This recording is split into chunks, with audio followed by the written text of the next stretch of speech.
محترم سامعین و ناظرین حضرات، السلام علیکم ورحمۃ اللہ وبرکاتہ۔ بسم اللہ الرحمن الرحیم، الحمد للہ رب العالمین، والصلاة والسلام علی محمد سید المرسلین وعلی آلہ واصحابہ اجمعین۔ اللہم افتح علینا حکمتک وانشر علینا رحمتک یا ذا الجلال والاکرام۔ قارئین حضرات، قانون شریعت میں آج ہمارا سبق قیامت آنے کا حال اور اس کی نشانیاں سے ہے۔ قیامت قاف پر زیر ہے، قیامت کاف کے فتح کے ساتھ نہیں ہے۔ قیامت قرآن پاک میں بہت ساری جگہ پر یوم القیامہ کا لفظ آیا ہے، قیامہ، تو قاف پر زیر ہے۔ قیامت آنے کا حال اور اس کی نشانیاں۔ ایک دن تمام دنیا، انسان، حیوان، جن، فرشتے، زمین، آسمان اور جو کچھ ان میں ہے سب فنا ہو جائیں گے۔ تو آسمان اور زمین، اور آسمان زمین میں جو کچھ بھی ہے، آسمانوں میں چاند تارے، فرشتے، زمین میں پیڑ پودے، انسان، جنات، دریا، ندی، نالے وغیرہ جو بھی ہیں سب فنا ہو جائیں گے، ختم ہو جائیں گے۔ اللہ کے سوا کچھ باقی نہ رہے گا۔ اسی کو قیامت آنا کہتے ہیں۔ قیامت کا مطلب کیا ہوا کہ زمین، آسمان اور جو کچھ ان میں ہے سب کچھ فنا ہو جائے، یہ قیامت ہے۔ تو اسی کو قیامت آنا کہتے ہیں۔ قیامت آنے سے پہلے کچھ قیامت کی نشانیاں ظاہر ہوں گی۔ قیامت کب آئے گی اس کا صحیح علم تو اللہ اور رسول کو ہے۔ بیان نہیں کیا گیا کہ فلاں دن فلاں تاریخ میں فلاں مہینے میں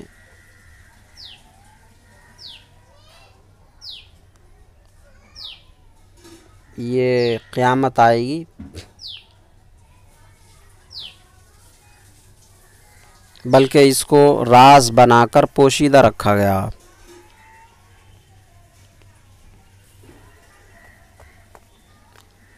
لیکن کچھ نشانیاں ہیں، ان سے اندازہ لگایا جا سکتا کہ قیامت اب قریب ہے یا دور ہے۔ تو قیامت آنے سے پہلے کچھ قیامت کی نشانیاں ظاہر ہوں گی، جن میں سے تھوڑی سی ہم یہاں لکھتے ہیں، سب نہیں، تھوڑی سی۔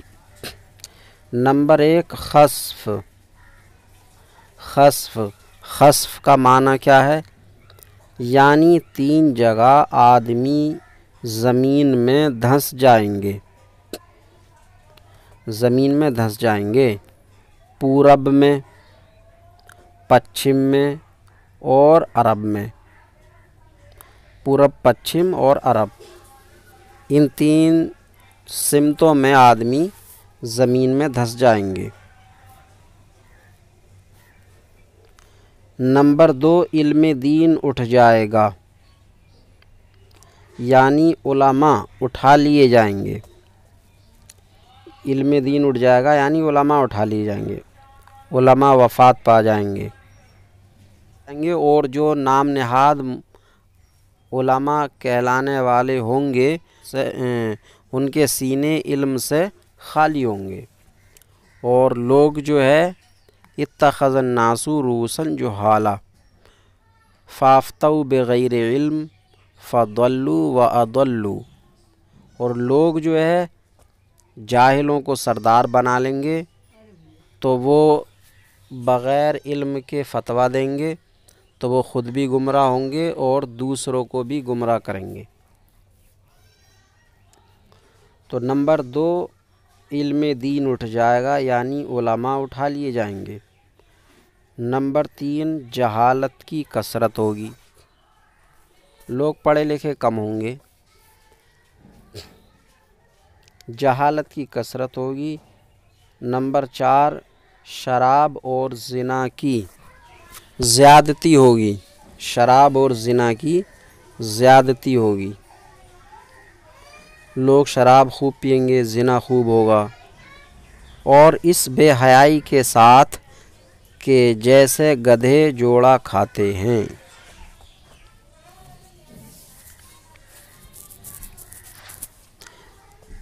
یعنی کھلم کھلا زنا ہوگا۔ نمبر 5 مرد کم ہوں گے، عورتیں زیادہ ہوں گی۔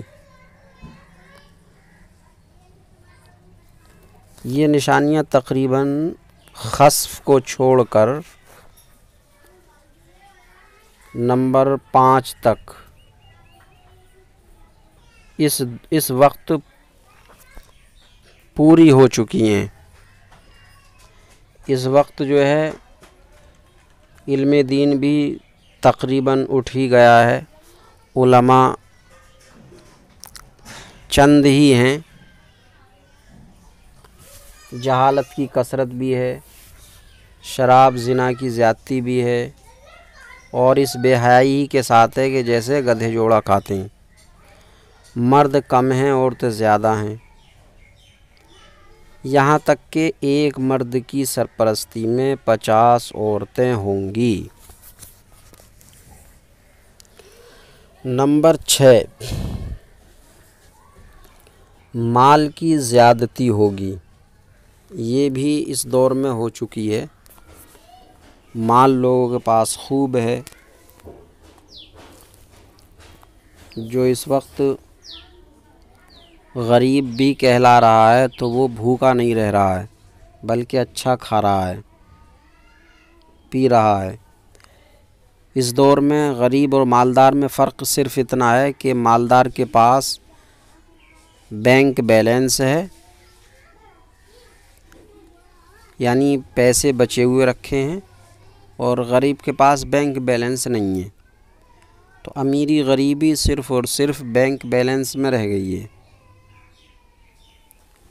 پرانے زمانے میں غریبی یہ تھی کہ کھانے کو ہی نہیں میسر آتا تھا، اور جو کھاتا پیتا تھا وہ اچھا خاصا مالدار کہلاتا تھا۔ لیکن اتنی بات سے اس دور میں مالدار نہیں ہے۔ اس دور کی مالداری صرف اتنی ہے کہ بینک بیلنس ہو۔ تو کل ملا کے یہ کہ پہلے زمانے کے لحاظ سے جو کھا پی رہا ہے اس دور میں وہ مالدار ہے، تو مال کی زیادتی ہے۔ نمبر 7 عرب میں کھیتی اور باغ اور نہریں ہو جائیں گی، حالانکہ پہلے عرب میں کھیتی باغ نہریں نہیں تھیں، تو عرب میں کھیتی باغ نہریں ہو جائیں گی۔ نہر فرات اپنے خزانے کھول دے گی، اس میں سے ہیرے جواہرات برآمد ہوں گے، تو نہر فرات اپنے خزانے کھول دے گی اور وہ سونے کے پہاڑ ہوں گے۔ نمبر 8 مرد اپنی عورت کے کہنے میں ہوگا، ماں باپ کی نہ سنے گا، یہ نشانی بھی ظاہر ہو چکی ہے۔ دوستوں سے میل جول رکھے گا ہے یہ، ماں باپ سے جدائی۔ نمبر 9 گانے بجانے کی کثرت ہوگی،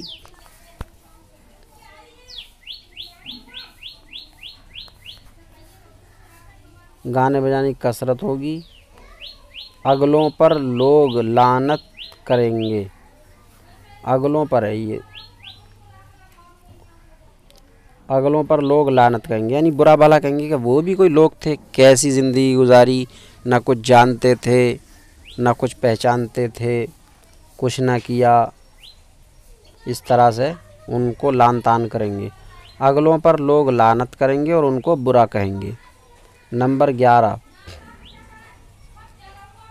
اچھا یہ نمبر 10 تھا، نمبر 10 اگلوں پر لوگ لعنت کریں گے، ان کو برا بھلا کہیں گے۔ نمبر 11 بدکار اور نااہل سردار بنائے جائیں گے، قوم کے لیڈر بدکار اور نااہل ہوں گے۔ نمبر 12 ذلیل لوگ جن کو تن کو کپڑا نہ ملتا تھا وہ بڑے بڑے محلوں میں اترائیں گے، یہ بھی ظاہر ہو گئی ہے۔ جن لوگوں کو روٹی ہاتھ نہیں آتی تھی آج وہ بڑے بڑے اچھے مکان میں عیش و آرام کر رہے ہیں۔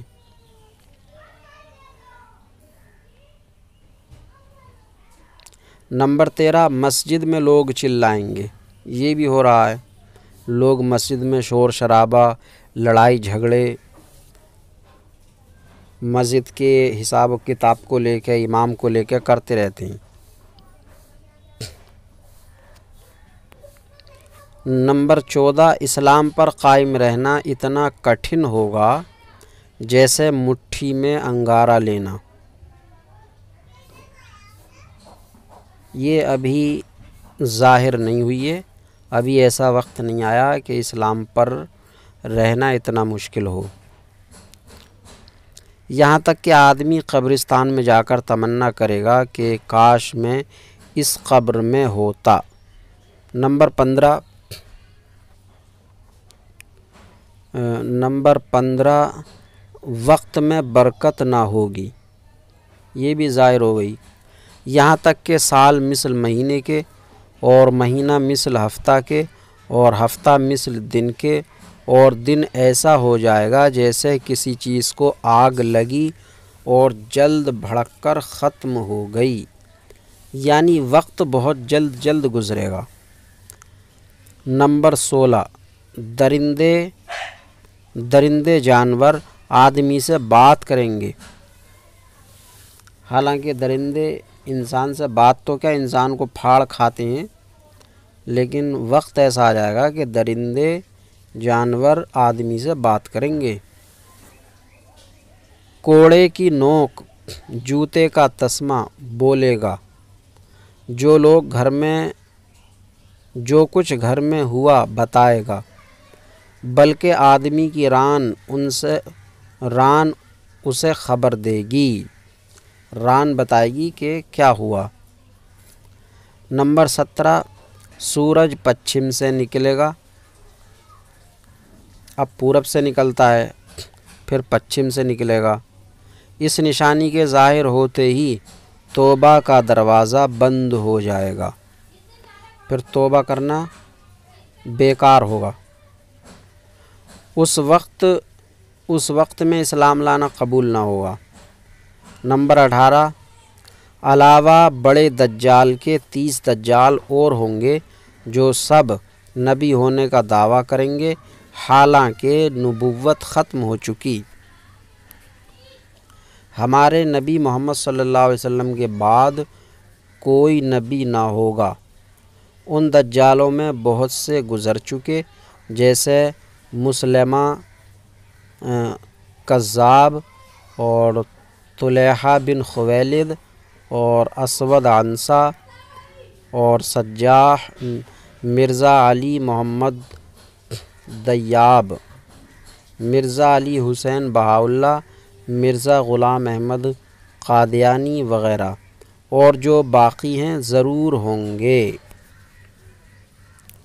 یہ آج کا سبق ہوا۔ اللہ تبارک و تعالی سے دعا ہے سبق سمجھنے یاد کرنے کی توفیق عطا فرمائے، کوتاہیوں کو معاف فرمائے۔ السلام علیکم ورحمۃ اللہ وبرکاتہ۔